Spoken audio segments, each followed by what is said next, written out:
Good morning, all of you. So let's start with our daily analysis of the Hindu newspaper dated 2nd of April. So a very important news on the first page, that is about economy section.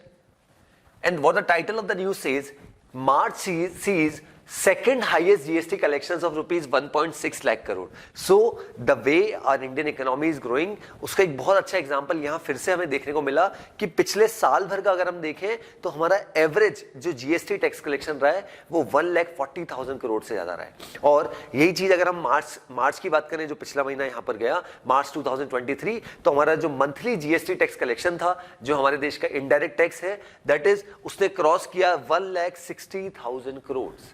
सो ये हमारे लिए एक बहुत बड़ा achievement है। और अगर हम इसको कंपेयर करें पिछले साल के ओवरऑल जीएसटी टैक्स कलेक्शन से, तो हमें लगभग 22% का यहाँ पर इजाफा देखने को मिला है। और ओवरऑल अगर साल भर का देखा जाए तो 18 लाख यहाँ पे 18 लाख से ज्यादा यहाँ पे हमें ओवरऑल जीएसटी टैक्स कलेक्शन हमें देखने को मिला है। So this shows the robustness and the way in our Indian economy is growing, and even after a lot of issues which have been going on in different corners of the world, different parts of the world, but still if you see the current situation in India, we are doing tremendous work thanks to the Indian government, the way new policies have been framed, and the way Indian businessmen are working, Indian employees are working, everyone is working, everyone is contributing a lot for this. But ultimately, due to this, our economy is getting more and more stronger day by day. So this is a clear example of this. And there are certain statements which have been made that overall GST tax collection, if we see, that is that had hit 82,907 crore in March 2023. So that means ये एक clearly एक signal है कि अगर हम compare करें, क्योंकि पहले एक समस्या ये थी कि हमारे यहाँ पे इनडायरेक्ट टैक्सेशन बहुत सारे थे, जैसे वैट आपने सुना होगा, कस्टम्स अभी भी जैसे कुछ कुछ लगता है, देन तो बहुत सारे टैक्सेस होते थे। अब उन सबको हटा के एक single taxation system, that is जो जीएसटी यहाँ पर लाया गया, गुड्स एंड सर्विसेज टैक्स, और उसमें भी अब क्लियरली यहाँ पर डिमार्केशन हो पाता है कि सेंटर के पास कितना जीएसटी, स्टेट के पास कितना है, और इंटीग्रेटेड जीएसटी मतलब within state, sorry from one state to another state, that is inter state कितना टैक्स लग रहा है, और इवन यूटी जीएसटी कितना लग रहा है। So this is very important news. और हालांकि हम हमेशा इसको डिस्कस करते हैं अबाउट जीएसटी टैक्स कलेक्शन, हर महीने ये डेटा आता है, बट ये डेटा हमारे एग्जाम पॉइंट ऑफ व्यू से इतना काम का नहीं है। बट अगर हम देखें कि इससे हमारी इकोनॉमी की स्टेबिलिटी यहाँ पर डेफिनेटली एक बहुत अच्छा एग्जाम्पल उसका हो सकता है कि हमारी इकोनॉमी कितनी बेटर यहाँ पर होती जा रही है। चलिए अब आगे बढ़ते हैं। City part we can skip, 1 second.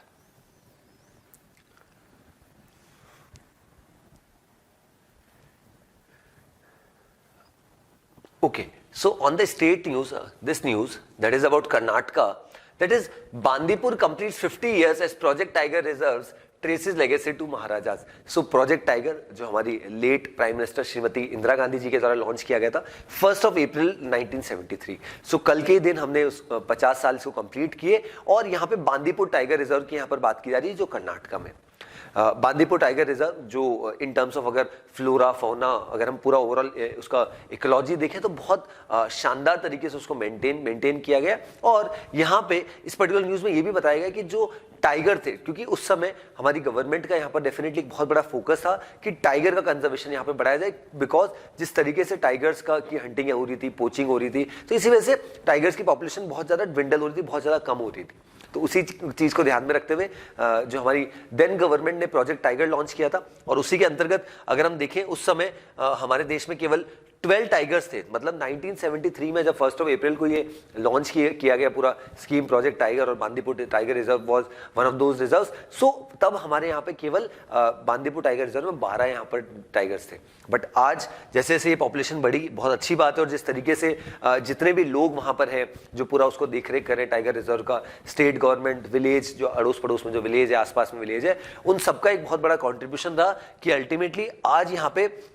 उस पार्क में जो पॉपुलेशन, अगर उसके आसपास ओवरऑल देखें, केवल टाइगर रिजर्व में नहीं तो वो पॉपुलेशन लगभग 173 तक है, और केवल बांदीपुर टाइगर रिजर्व की बात की जाए तो जो ओवरऑल टाइगर की पॉपुलेशन है वो लगभग 126 टाइगर्स है। सो ये एक बहुत अच्छी न्यूज़ है। और रिसेंटली ही हमने देखा था कि इंडियन गवर्नमेंट ने चीतास को भी, जो हमारे देश में 1952 में एक्सटेंट हो गई थी, उनको भी यहाँ पे फिर से भारत लाया जा रहा है। और हमने पहले भी डिस्कस किया है हमारे न्यूज़पेपर एनालिसिस में कि 8 चीतास को यहाँ पे नामीबिया से लाया गया और उनको कूनो नेशनल पार्क जो मध्य प्रदेश में वहां पे रखा गया, और उसके बाद 12 चीता को यहाँ पे अफ्रीका, साउथ अफ्रीका से लाया गया। हालांकि एक दुखद घटना भी थी कि एक जो उसमें जो चीता है उसकी डेथ हो गई थी, लेकिन अभी रिसेंटली हमने देखा कि एक चीता ने यहाँ पर जो है 4 बच्चों को भी यहाँ पर जन्म दिया। तो वो भी हमने हमारे न्यूज़पेपर एनालिसिस में डिस्कस किया है कि बेसिकली जो गवर्नमेंट है वो कहीं ना कहीं इन सब चीजों के प्रति बहुत ज्यादा सीरियस है और इसी के प्रति यहाँ पर काम किया भी जा रहा है। चलिए नेक्स्ट आते हैं। Okay, so next news, India Malaysia move beyond dollar to settle trade in rupees. सो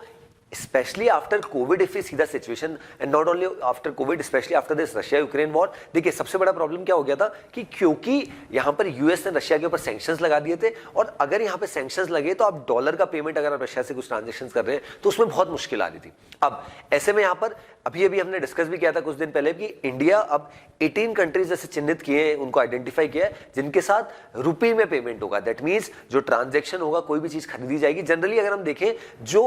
एक देश से दूसरे देश के बीच में अगर ट्रांजेक्शन होते हैं तो उसमें जो है डॉलर वो एक मेन करेंसी रहता है और उसी में पूरा ट्रांजेक्शन होता है। बट अब ऐसा नहीं है, स्पेशली अगर हमने पहले भी देखा है कि जब रशिया के ऊपर बहुत सैंक्शंस यहाँ पे यूएस के द्वारा लगा दिए गए थे, तो उसके बाद में इंडिया ने और रशिया के बीच में जो क्रूड ऑयल का जो कह सकते हैं बिजनेस हुआ है, जो बाकी दूसरे जो नेचुरल गैस और अदर चीजों में जो हम ट्रेड करते हैं रशिया के साथ, वो डोमेस्टिक करेंसी में हुआ था। डोमेस्टिक करेंसी का मतलब है कि इंडिया की डोमेस्टिक करेंसी रुपी और जो रशिया की domestic currency that is rouble, उसमें पेमेंट हुआ था। और ये चीज ना केवल भारत कर रहा है बट इसको चाइना ने भी बहुत हद तक यहाँ पे इनिशिएट किया है कि चाइना भी अब युआन में पेमेंट कर रहा है। तो अब यहाँ पे ये न्यूज आ रही है that is about Malaysia. So India और मलेशिया के बीच में अगर हम देखें बहुत फ्रेंडली रिलेशंस है, अच्छे रिलेशंस है, और अब उसको बढ़ाने के लिए Malaysia is also one of those 18 countries, one among those 18 countries जो यहाँ पे उस पर्टिकुलर अग्रीमेंट में आई है। और अब जो ट्रेड होगा ओवरऑल दोनों देशों के बीच में, एक्सपोर्टर्स के बीच में, इंपोर्टर्स के बीच में, उसमें जो पेमेंट जो है वो रुपये में किया जा सकेगा। सो उससे हमारा जो भारत देश का रुपया है वो कहीं ना कहीं और बेहतर होगा, और इवन हमारी जो डॉलर की डिपेंडेंसी वो कम होगी, और जो डॉलर की हेजीमनी हो रखी है उस हेजीमनी पे भी एक बहुत बड़ा डेंट यहाँ पे पड़ेगा बिकॉज ऑफ दिस। बट ये हमने पहले भी देखा है कि जब इंटरनेशनल जियोपॉलिटिक्स में ऐसे बड़े बड़े बदलाव आते हैं तो डेफिनेटली इस तरीके की चीजें हमें देखने को मिलती है। और उसी का ये बेस्ट एग्जांपल है कि India and Malaysia move beyond dollar to settle trade in rupees. के आने वाले समय में अब जो इनके ट्रांजेक्शंस होंगे उसमें ओवरऑल ट्रांजेक्शंस का जो ट्रेड होगा वो इंडियन रुपये में होने वाला है। और यहाँ पे एक इंपॉर्टेंट चीज जो मैंने आपको बताई 18 कंट्रीज वाला, उसको हमारे जो मिनिस्टर ऑफ स्टेट है उन्होंने भी जानकारी दी, ऑफ फाइनेंस डॉक्टर भगवत किशन राव करट, इन्होंने राज्यसभा में बताया that Malaysia was one of the 18 countries that figured in the statement laid out before the Rajya Sabha. That means जो हमारे मिनिस्टर ने यहाँ पर, ऑनरेबल मिनिस्टर ने जो स्टेटमेंट दिया था राज्यसभा में, minister of state for finance, तो उसमें जो 18 कंट्रीज को बताया गया था, उन 18 कंट्रीज में यहाँ पर जो मलेशिया है वो भी उसमें पार्ट था। चलिए next, Then Macron invites Modi to Bastille Day parade. So यहां पे बात की गई है फ्रांस की। इंडिया और फ्रांस की अगर रिलेशंस की बात करें तो इसी साल 25 साल समाप्त हो जाएंगे हम, मतलब इंडिया और फ्रांस के जो बायलैटरल रिलेशंस है, डिप्लोमेटिक टाइज है उनको। और अब यहाँ पे अगर हम देखें, जब से हमारे ऑनरेबल प्राइम मिनिस्टर यहाँ पे श्री नरेंद्र मोदी जी यहाँ पे प्रधानमंत्री बने, तो उन्होंने काफी बार अलग अलग समय पे यहाँ पे फ्रांस विजिट किए, और इवन फ्रांस के भी जो प्रेसिडेंट रहे इमैनुअल मैक्रोन, वो भी भारत आए। लेकिन अभी यहाँ क्या हुआ है, अभी पहले ऐसा डिसाइडेड था कि मार्च अप्रैल के महीने में यहाँ पे जो इमैनुअल मैक्रोन यहाँ पर भारत आने हैं, इसकी जानकारी जो फ्रांस के जो मिनिस्टर है, फॉरेन मिनिस्टर स्पोक्स पर्सन, उन्होंने भी बताया था कि इमैनुअल मैक्रोन आने वाले। बट क्योंकि यहाँ पे जो सिचुएशन अभी फ्रांस में हो रखी है, उसकी वजह से उनका भारत आना यहाँ पर संभव नहीं हो पाया। अब यहाँ पे क्या किया जा रहा है कि 14 जुलाई की अगर मैं बात करूं, जब फ्रांस का नेशनल डे यहाँ पे मनाया जाता है, या आप कह सकते हैं उसको नेशनल डे ऑफ फ्रांस या फिर बेस्टिली डे यहाँ पे मनाया जाता है 14 जुलाई को जो होना है। तो अब यहाँ पे फॉर्मल इनविटेशन यहाँ पे जो फ्रांस की साइड से भारत के जो ऑनरेबल प्राइम मिनिस्टर है श्री नरेंद्र मोदी जी, उनको दिया है कि आप इस परेड में आएंगे। क्या ये पहली बार हो रहा है? नहीं, ऐसा नहीं है। 2009 में भी जो हमारे फॉर्मर प्राइम मिनिस्टर थे मनमोहन सिंह जी, उनको यहाँ पे बुलाया गया था, और इससे एक क्लियर मैसेज है कि किस तरीके से इंडिया और फ्रांस के रिलेशंस और अच्छे यहाँ पर होते जा रहे हैं। और इसी के साथ साथ अगर हम देखें, हालांकि इंडियन गवर्नमेंट की तरफ से, इंडियन गवर्नमेंट ऑफिशियल की तरफ से ऐसी कोई क्लियर कट यहाँ पे इंडिकेशन नहीं आया कि honourable prime minister will be going और नॉट, क्योंकि अभी अगर देखें हमारे ऑनरेबल प्राइम मिनिस्टर का जो पूरा शेड्यूल है वो काफी कह सकते हैं बिजी है इन द अपकमिंग मंथ्स, क्योंकि हम G20 के प्रेसिडेंट है, SCO के प्रेसिडेंट है, देन अलग अलग मीटिंग्स अलग अलग समय में होनी है। अभी अभी जैसे अगर हम देखें कि किस तरीके का शेड्यूल है, तो मई में हमारे ऑनरेबल प्राइम मिनिस्टर हिरोशिमा जाने वाले, जापान जहाँ पे G7 समिट होनी है, और इंडिया हालांकि G7 का मेंबर नहीं है, बट जापान क्योंकि अभी जिस तरीके से उसका चेयरमैन है, तो जापान ने हमें इन्वाइट किया है और उसमें हमारे ऑनरेबल प्राइम मिनिस्टर जाने वाले। देन हमारे ऑनरेबल प्राइम मिनिस्टर सिडनी जाएंगे, ऑस्ट्रेलिया, जहाँ पे क्वाड समिट होनी है। Quad which is a member group of 4 countries, जहाँ पे India is there, Australia is there, Japan is there, then USA is there, तो वहाँ पे उसके बाद वहाँ पे जाने वाले। देन उसके बाद की अगर बात की जाए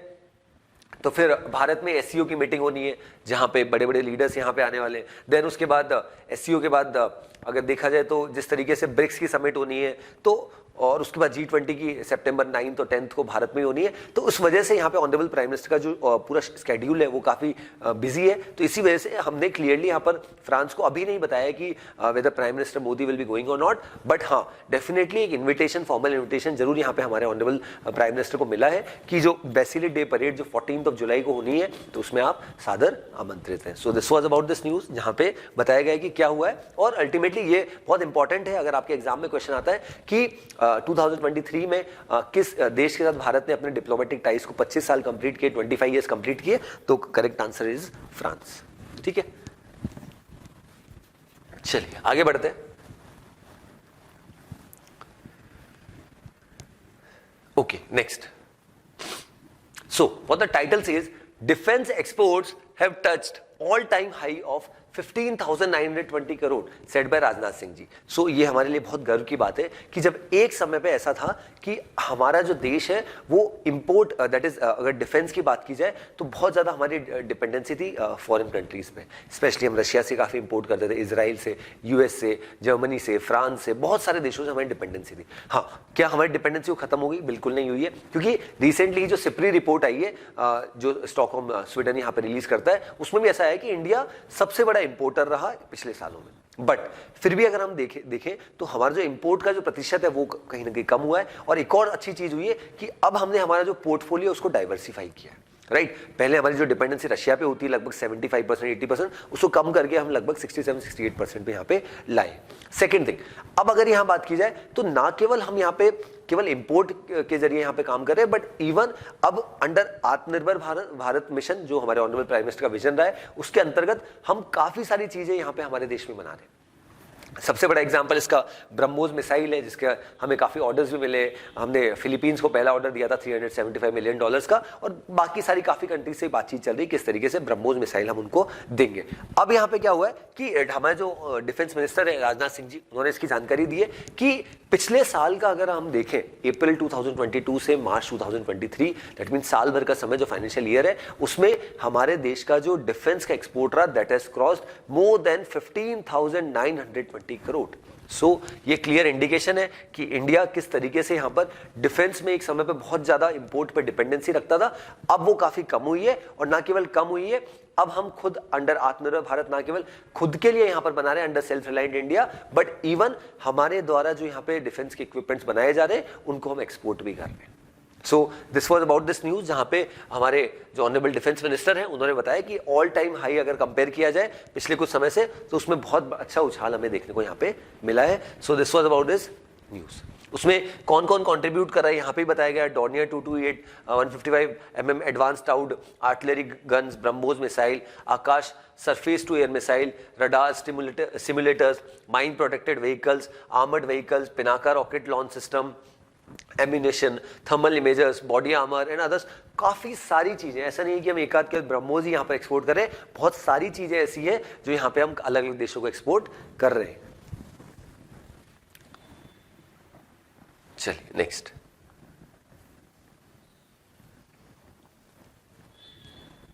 चलिए now will move to the world section.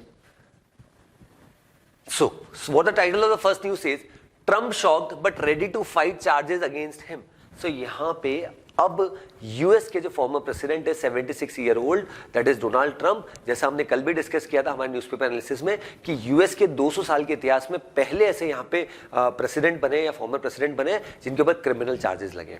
अब बेसिकली इंसिडेंट क्या है कि एक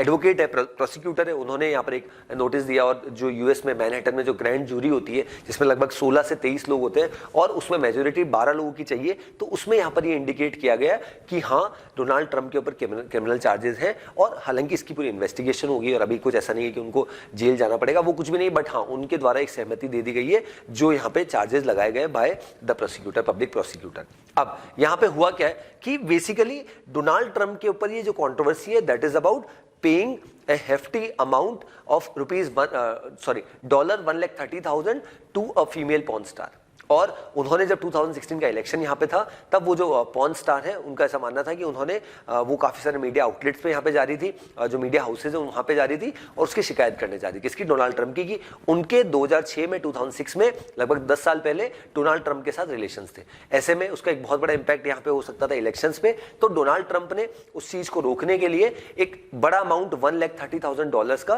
वो जो फीमेल पॉर्न स्टार है उनको यहाँ पर दिया। लेकिन यहां पे क्या हुआ कि जब पूरे डॉक्यूमेंट्स यहां पर हुए और जब पेमेंट की बात आई तो डोनाल्ड ट्रंप ने अपने डॉक्यूमेंट्स में ये दिखाया कि $130,000 का जो पेमेंट हुआ है वो उन्होंने उनके जो लॉयर है, एडवोकेट है मिस्टर माइकल कोहेन, उनको दिया है। तो इसी वजह से ये बहुत ज्यादा कॉन्ट्रोवर्शियल हो गया और अब यहां पे एक प्रोसिक्यूटर ने जैसे यहां पे पिटीशन फाइल करी कि ग्रैंड जूरी के पास यहाँ पे गया तो क्रिमिनल चार्जेस के एलिगेशन है उनके ऊपर और अब ये पूरा यहाँ पे प्रोसिक्यूशन होना है और ये पूरा यहाँ पे इंसिडेंट बढ़ता जा रहा है। बट यहाँ पे डोनाल्ड ट्रंप के जो सपोर्टर्स है वो यहाँ पर काफी उनको सपोर्ट कर रहे हैं और इवन काफी सारे प्रोटेस्ट भी चला रहे हैं और इवन डोनाल्ड ट्रंप भी ट्विटर पे काफी एक्टिव है। उन्होंने यहाँ पर बोला है कि जानबूझ के किया जा रहा है क्योंकि नेक्स्ट ईयर यहाँ पे यूएस में इलेक्शन है, उस चीज को देखते हुए मेरी इमेज को यहाँ पर जानबूझ के खराब किया जा रहा है। So this was about this news, specially if you see the situation what has been going on in US. अब next news, Biden tells Russia to release US reporters. So यहां पे रिसेंटली हमने देखा था एक यूएस बेस्ड रिपोर्टर है जिनका नाम है एवान जर्शकोविच, जो यहाँ पे रशिया में यहाँ पर रिपोर्टिंग करने गए थे और रशियन अथॉरिटीज ने क्या किया, उसको डिटेन कर दिया। अब यहाँ पे यूएस ने, हालांकि इसके बारे में हमने पहले भी न्यूज़पेपर एनालिसिस में डिस्कस किया है, बट यहाँ पे यूएस अथॉरिटीज का ऐसा मानना है कि जल्द से जल्द रशिया को इसको रिलीज करना चाहिए और ये गलत है। इवन जो कुछ लोग यहाँ पे ऐसा कुछ काम कर रहे हैं, रिपोर्टिंग कर रहे हैं, कुछ भी कर रहे हैं, उनको डिटेन करना एक क्लियर सिग्नल है कि यहाँ पर रशिया सही चीज नहीं कर रहा और उसके ऊपर इसके ग्रेव कॉन्सिक्वेंसेज यहाँ पे हो सकते हैं। इसका पहले भी हमने देखा था कि फ्रांस ने भी इसके लिए कंसर्न्स रेज किए थे, जिस तरीके से इस तरीके के जो लोग हैं, मीडिया हाउसेस के लोग हैं या जर्नलिस्ट हैं, उनको डिटेन किया जा रहा है, उनके ऊपर चार्जेस लगाए जा रहे हैं। तो इसी वजह से यहाँ पे अब यूएस ने बहुत क्लियर कट मैसेज यहाँ पे दे दिया है और जो यूएस के प्रेसिडेंट है जो बाइडेन, उनकी सरकार ने रशिया को क्लियरली बोल दिया कि जल्द से जल्द ये जो यूएस बेस्ड रिपोर्टर है जिसको आपने कहीं ना कहीं एस्पियोनेज मतलब स्पाइंग के चार्जेस लगा के जिस तरीके से अरेस्ट किया है, इसको जल्द से जल्द आप छोड़ दीजिए, अदरवाइज ये गलत स्टेप होगा जो आप यहाँ पे ले रहे हैं।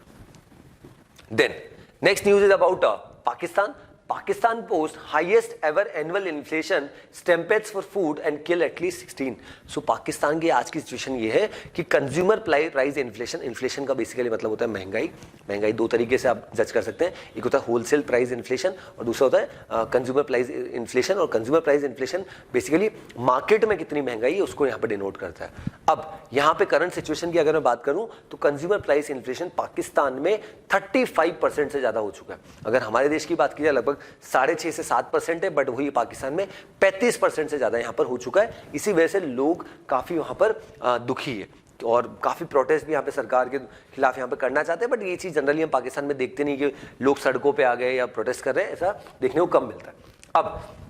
यहाँ पे हुआ क्या है कि ये जो पूरा इशू चल रहा है, इवन जो आटे के कट्टे के लिए हमने देखा काफ़ी झगड़े हो रहे हैं और बहुत इश्यूज यहाँ पे चल रहे हैं। जो कुछ लोग स्पेशली रमजान महीना चल रहा है उसमें कुछ जो कह सकते हैं फैक्ट्री ओनर्स है वो यहाँ पे अपनी तरफ से यहाँ पे फंड प्रोवाइड कर रहे हैं, अपनी तरफ से यहाँ पे हेल्प प्रोवाइड कर रहे हैं, खाना प्रोवाइड कर रहे हैं। But still if you see the current situation what has been going on in Pakistan की फाइनेंशियल स्टेबिलिटी बहुत खराब है और ऐसे में यहाँ पर जो IMF के पास वो बार बार जाना चाह रहे हैं ताकि उनको एक अच्छा खासा कॉर्पस मिल सके और वो अपनी इकोनॉमी को फिर से यहाँ पे रिवाइव कर सके। ये यहाँ पे न्यूज है और even as you can see ये जो पूरा स्टैम्पेड हुआ है, ये जो पूरा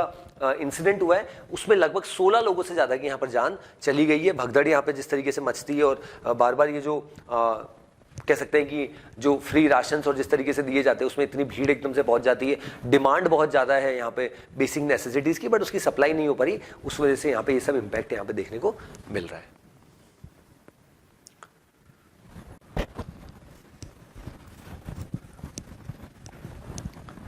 चलिए आगे बढ़ते, next news, post US visit Taiwan president arrives in Central America. So यहां पे बेसिकली हुआ क्या है कि रिसेंटली अगर आप देखें तो चाइना और ताइवान के रिलेशंस में और खटास आई है, और ऐसा पहली बार नहीं है, पहले भी हमने देखा जब यूएस की जो स्पीकर है नैन्सी पेलोसी, उन्होंने जिस तरीके से ताइवान विजिट किया, उसके बाद चाइना और ताइवान के जिस तरीके के रिलेशंस हुए, और उसके बाद चाइना ने क्लियरली यूएस, क्योंकि यहाँ पर ताइवान को सपोर्ट कर रहा था, तो यूएस को क्लियरली यहाँ पर चाइना ने बोल दिया था कि you are playing with fire, और ये जो हमारे दो देशों का मुद्दा है उसमें आप बीच में हस्तक्षेप मत करिए। और चाइना तो ताइवान को अपनी ही टेरिटरी यहाँ पर मानता है। अब यहाँ पे क्या हुआ है कि जो 12 ऐसे देश हुआ करते हैं जिनके साथ बहुत से डिप्लोमेटिक टाइज यहाँ पर ताइवान के थे, उसमें भी एक देश है हॉन्डुरस, उन्होंने बैकआउट कर लिया और उन्होंने कहीं ना कहीं चाइना को सपोर्ट कर दिया। अब जो यहाँ पे ताइवान की जो प्रेसिडेंट है, उन्होंने रिसेंटली यहाँ पर यूएस विजिट किया। अब नॉर्थ अमेरिकन कंट्रीज में यहाँ पे उनकी विजिट होनी है, तो ग्वाटेमाला यहाँ पर वो जाने वाले हैं ऑन फ्राइडे। तो इसी वजह से यहाँ पे जिस तरीके से पूरा इंसिडेंट हुआ है, और ताइवान जो है इसको बहुत ज़्यादा यहाँ पर प्रोटेस्ट कर रहा है, इसको बहुत अपोज कर रहा है कि ये जो पूरा इंसिडेंट है, और क्लियरली जिस तरीके से यूएस यहाँ पे सपोर्ट कर रहा है ये ताइवान को, तो वो बहुत गलत है। ऐसा चाइना ने अलग अलग प्लेटफॉर्म से अलग अलग बात बोला है। और जैसा मैं बता रहा था कि अभी जिस तरीके से इनकी विजिट्स यहाँ पर होने वाली है, और जो भी यूएस के नए स्पीकर हैं कांग्रेस के, सेनेट के, उनसे भी यहाँ पर मुलाकात होनी है, साई इंग बेन की जो ताइवान की प्रेसिडेंट है, तो वो क्लियरली सिग्नल है कि चाइना और ताइवान के रिलेशंस में और यहाँ पे दूरियां बढ़ने वाली है, और किसी भी तरीके से एक जो डेडलॉक है दोनों के बीच में, उसको खत्म करने में अभी बहुत मुश्किल यहाँ पर आने वाली है। चलिए नेक्स्ट आगे बढ़ते हैं। Okay, so next news, Marburg virus outbreak in 2 African countries. So यहाँ पे एक और वायरस की अगर बात करें, हालांकि इससे रिलेटेड पहले भी हमने न्यूज़ देखा है कि लगभग 8 महीने पहले, 9 महीने पहले घाना एक देश है जहाँ पे मार्बर्ग वायरस के 2 पेशेंट्स यहाँ पे डिटेक्ट हुए थे, और दोनों की, एक की फर्स्ट डे जैसे उसको पता चला, नेक्स्ट डे यहाँ पे ट्रीटमेंट के दौरान जान चली गई, और दूसरे की जिस दिन यहाँ पर पता चला ये इन्फेक्ट हुआ और उस सेम डे डेथ हो गई। अब बेसिकली हमने कोविड वायरस सुना, भी मार्बर्ग वायरस क्या है? बेसिकली ये इबोला का ही आप कह सकते हैं, उसी फैमिली से यहाँ पर आता है ये वायरस, और ये भी जो बैट से उनके थ्रू फैलता है। किस तरीके की सिचुएशन यहाँ पे बॉडी में हो जाती है कि पूरी बॉडी से ब्लीडिंग आने लग जाती है, मतलब बहुत ज़्यादा ब्लड यहाँ पे, जिस तरीके से आपने ब्रेन हेमरेज सुना होगा जहाँ पे जो है ब्लीडिंग बहुत हो जाती है, ब्लॉकेज हो जाते हैं, मल्टीपल ऑर्गन फेलियर हो जाते हैं, वैसी ही सिचुएशन कुछ यहाँ पे मार्बर्ग फीवर में भी यहाँ पर वायरस में हो जाती है। अब मार्बर्ग फीवर की बात, वायरस की अगर बात करता हूं, तो इसका शुरुआत, इसका मार्बर्ग नाम क्यों रखा गया? क्योंकि जर्मनी में अगर आप देखेंगे तो जर्मनी में एक छोटा सा विलेज है मार्बर्ग नाम से, उसी के उस पर नाम रखा गया है। और इसका पहला केस अगर हम देखें तो जर्मनी में ही पाया गया। रीजन बीइंग, युगांडा से कुछ मंकीज को यहाँ पे इंपोर्ट किया गया था, कुछ मंकीज को बुलाया गया था जर्मनी में, और उन मंकीज में ये वायरस था, और उसके बाद ये ह्यूमंस में यहाँ पे इन्फेक्ट हो गया, उसकी वजह से यहाँ पे काफी लोगों की जान गई। अब यहाँ पे अगर बात की जाए करंट सिचुएशन में, तो मार्बर्ग वायरस की अगर बात की जाए तो जैसे मैंने बताया 1967 में पहला केस आइडेंटिफाई हुआ था जर्मनी में, और उसके बाद धीरे धीरे आज की अगर हम सिचुएशन देखें तो मार्बर्ग वायरस के फिर से कुछ देशों में, that is equatorial Ghania and Tanzania में यहाँ पे इसका आउटब्रेक देखने को मिला है, और इसके केसेस देखने को मिले। तो ये स्पेशली हमने कोविड देखा और सारी सिचुएशन देखी, बट यहाँ पे अफ्रीकन कंट्रीज एक और ऐसी कंट्री है जहाँ पे फिर से कोविड के केसेस, यहाँ पे मार्बर्ग वायरस जैसे केसेस देखने को मिल रहे हैं, और इसको बहुत डेडली यहाँ पर बताया जा रहा है, क्योंकि इससे जो लोग इन्फेक्टेड हुए, इसमें अगर देखें जितने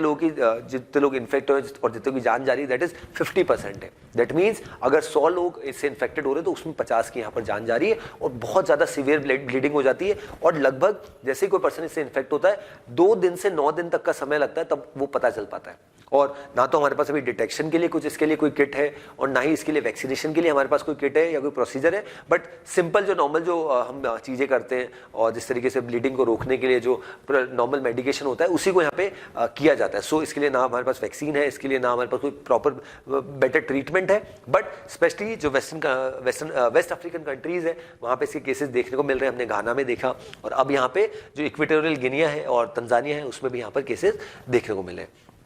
अब न्यू आउटब्रेक, बिल्कुल सही बात है कि नया आउटब्रेक है और जिसकी वजह से डिटेक्शन करना इसको मुश्किल है और नया नहीं है। 8 से 9 महीने पहले हमने देखा है, जैसे मैंने बताया घाना में इसके केसेस दिखे थे और 2 जनों की यहाँ पर डेथ भी हुई थी। अब इस देर कंसर्न, बिल्कुल कंसर्न वाली बात है। रीजन भी कि इसका हमारे पास कोई मेडिकेशन, कोई केयर कुछ भी नहीं है, तो इसी वजह से जो इश्यूज हैं वो और ज़्यादा यहाँ पे बढ़ सकते हैं। इसी वजह से यहाँ पे ओवरऑल जो WHO वर्ल्ड हेल्थ ऑर्गेनाइजेशन है उन्होंने भी इसका संज्ञान लिया है और दे आर ऑल्सो ट्राइंग कि जल्द से जल्द ये जो पूरा आउटब्रेक है मार्बर्ग वायरस का, इसको डिटेक्ट किया जाए और जो भी इससे रिलेटेड जो इश्यूज हैं या जो लोग इससे इन्फेक्टेड हो रहे हैं उनका किस तरीके से ट्रीटमेंट किया जा सके और इसके लिए जल्द से जल्द कुछ वैक्सीन या कुछ एंटीडोट यहाँ पे बनाया जा सके, ताकि बहुत जल्द से जल्द जो इश्यूज हैं इससे रिलेटेड या इसका लॉन्ग टर्म इम्पैक्ट नहीं हो सके। क्योंकि अफ्रीकन कंट्रीज में देखा जाए, अफ्रीकन कंट्रीज में हमने देखा इबोला वायरस जब यहाँ पे आया था अफ्रीका में, तब भी बहुत डेडली था, बहुत से लोगों की जान यहाँ पे चली गई थी और अब वैसी ही सिचुएशन यहाँ पे मार्बर्ग वायरस में भी हमें देखने को मिल रही है।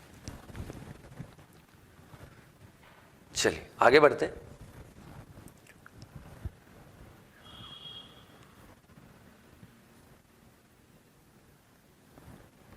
चलिए, on the world economy section, this last news which we are going to discuss, that is SEBI said to be probing some Adani offshore deals for possible rule violation. So यहाँ पे सेबी की अगर बात करें, जो हमारा सिक्योरिटी मार्केट का जो रेगुलेटर है और जो उसको पूरा मैनेज करता है, उन्होंने यहाँ पर इस चीज़ को आइडेंटिफाई किया है और कहीं ना कहीं जो इन्वेस्टिगेशन है वो चालू करी कि अडानी ने क्या अपनी जो ऑफशोर कंपनीज है या दूसरी कंपनीज है उसमें कुछ पैसा इन्वेस्ट या उसमें कहीं ना कहीं पैसे को रोटेट तो नहीं किया। अब अगर हम अडानी हिंडनबर्ग इशू की बात करें तो अडानी हिंडनबर्ग इशू हमने देखा था जनवरी 24 को स्टार्ट हुआ था, जब जिस तरीके से यहाँ पर जो हिंडनबर्ग जो कि यूएस बेस्ड कंपनी है, न्यूयॉर्क बेस्ड कंपनी 2017 में जो स्टार्ट हुई थी, उन्होंने कुछ एलिगेशंस लगाए थे यहाँ पे यूएस जो अडानी एंटरप्राइजेज है। क्या क्या एलिगेशंस थे? बहुत सारे एलिगेशंस थे, but majorly there were 3 allegation. First allegation was कि Adani Enterprises is basically involved in tax evasion, tax की यहाँ पर भारत में चोरी कर रहा है और जो पैसा है जो बचा के वो शेल कंपनीज जो है, जो टैक्स हेवन कंट्रीज है वहाँ पे उसको डिप्लॉय कर रहा है। सो पहला टैक्स इवेजन था। दूसरा ये था कि 8 आउट ऑफ 22 कंट्रीज जो है कंपनीज जो अडानी एंटरप्राइज की, वहाँ पे अडानी ग्रुप के जो फैमिली मेंबर्स है वही टॉप मोस्ट पोजीशंस में। और थर्ड जो है स्टॉक मैनिपुलेशन, जो सबसे बड़ा एलिगेशन था कि अडानी एंटरप्राइज का जो शेयर लगभग मार्च 2020 में 150 रुपीज के आसपास, 130 रुपीज के आसपास था, वो दिसंबर 2022 तक लगभग 3.25 साल में 4000 रुपए तक पहुंच गया। तो उनका ऐसा मानना था हिंडनबर्ग का कि ये जानबूझ के किया गया। फिर पूरे एलिगेशंस थे। फिर उसके बाद ये इसीलिए ज़्यादा कंट्रोवर्शियल हो गया। अडानी जी ने बताया कि क्योंकि 27 जनवरी का हमारा FPO आने वाला, that is further public offer या फिर फॉलो ऑन पब्लिक ऑफर, और एक 20,000 करोड़ का एक बड़ा कॉर्पस का हमें फर्दर पब्लिक ऑफर यहाँ पर चाहिए था। अब जैसे ये रिपोर्ट आ जाती है तो उसके बाद एकदम से जो अडानी एंटरप्राइज के जो शेयर है उनकी प्राइस एकदम कम हो जाती है, क्योंकि उस समय जब ये रिपोर्ट नहीं आई थी तब अडानी एंटरप्राइज का शेयर लगभग 3600 3700 पे था, और जैसे ही, और क्योंकि यहाँ पर जो FPO का प्राइस था वो 3100 से 3200 था, बट जैसे ही रिपोर्ट आती है शेयर प्राइसेस बिल्कुल 2700 से 2800 अडानी एंटरप्राइज का पहुंच जाता है। फिर उसके कुछ समय बाद हमने देखा कि क्रेडिट सुइस ने जो अडानी ग्रुप के जो बॉन्ड्स है उसकी वैल्यू जीरो कर दी, तो बिल्कुल 1700 तक निचले स्तर तक आया था, फिर बाद में तो 1400 तक आ जाता है। फिर अडानी एंटरप्राइज के जो चेयरपर्सन है गौतम एस अडानी जी, वो कहीं ना कहीं जनता के सामने आते हैं, उनका वीडियो आता है, उन्होंने बोला कि जितना भी पैसा हमने लिया है 20,000 करोड़ जो भी हमारे पास आया है FPO का, हम उसको वापस रिटर्न कर रहे हैं, उनके द्वारा डेफिनेटली कर दिया गया। बट अब आज की सिचुएशन अगर देखें तो अडानी एंटरप्राइज ने बोला है कि जानबूझ के हमारी इमेज को और इंडिया की इमेज को डेंट करने के लिए किया गया। रीजन बीइंग कि जिस तरीके the way Indian economy is growing और इवन द अडानी एंटरप्राइज की कंपनीज ने जिस तरीके से ग्रो किया है वो इन कंपनीज को गलत लग रहा है। और अडानी एंटरप्राइज का एक और एलिगेशन है हिंडनबर्ग पे कि अगर आपने इतनी बड़ी रिसर्च करी है, आप ऐसा बोल रहे हैं कि 2 साल की हमारी रिसर्च है, तो हमसे भी तो थोड़ी जानकारी ले लेते। ये तो आपने आपके एंड से खुद ही जानकारी यहाँ पर लेते गए और अल्टीमेटली इस तरीके की रिपोर्ट यहाँ पे बाहर निकाल दी। तो अब यहाँ पे करंट सिचुएशन अगर हम देखें तो अडानी जी ने क्या किया है, अडानी जी ने काफी सारे जो लोन से अपने रीपेमेंट यहाँ पे जो प्री पेमेंट करना स्टार्ट कर दिया जो उनके द्वारा ड्यूज थे, और अब यहाँ पे जो इंडियन लॉ फर्म्स है और यूएस की लॉ फर्म्स है उनको हायर किया है, और हिंडनबर्ग के ऊपर यहाँ पे जो भी है स्ट्रिक्ट वायलेशन या केस जो है वो यहाँ पे डेफिनेटली इशू किया जाएगा, और यही चीज को ध्यान में रखते हुए। बट यहाँ पे जैसे ही मुद्दा स्टार्ट हुआ तो स्पेशली भारत में जो अपोजिशन पार्टीज है उनको एक बहुत बड़ा मुद्दा मिल गया, उन्होंने काफी यहाँ पर प्रोटेस्ट किया। लोकसभा राज्यसभा में हमने देखा ऑनरेबल प्राइम मिनिस्टर से काफी क्वेश्चन किए गए, बट अल्टीमेटली यहाँ पर अब हुआ क्या कि अब यहाँ पे क्योंकि कुछ ऐसे all the those were allegations, कुछ ऐसा पता नहीं था कि क्या इसमें सत्यता है नहीं है। बट आज की सिचुएशन ये है कि सेबी भी यहाँ पर काफ़ी इन्वेस्टिगेशन कर रही है, आरबीआई ने अपनी तरफ से इन्वेस्टिगेशन करी, और सेबी में इस तरीके का इन्फॉर्मेशन आया कि सेबी के पास की हो सकता है अडानी एंटरप्राइजेज ने कुछ ऑफशोर कंपनीज में कुछ किया है, तो उसी के लिए यहाँ पे पूरा ये प्रोब यहाँ पे चल रहा है। हालांकि कुछ अभी तक कुछ आइडेंटिफाई यहाँ पे नहीं हो पाया। सो this was about this news, जहाँ पे हमने थोड़ा सा अडानी हिंडनबर्ग वाला इशू है, जो हालांकि हमने पहले बहुत अच्छे से डिस्कस किया, उसको फिर से मैंने यहाँ पे आपके लिए रिवाइज करा दिया। So herein I conclude with today's analysis. I hope the session was insightful. That's all from my side. Thanks for watching.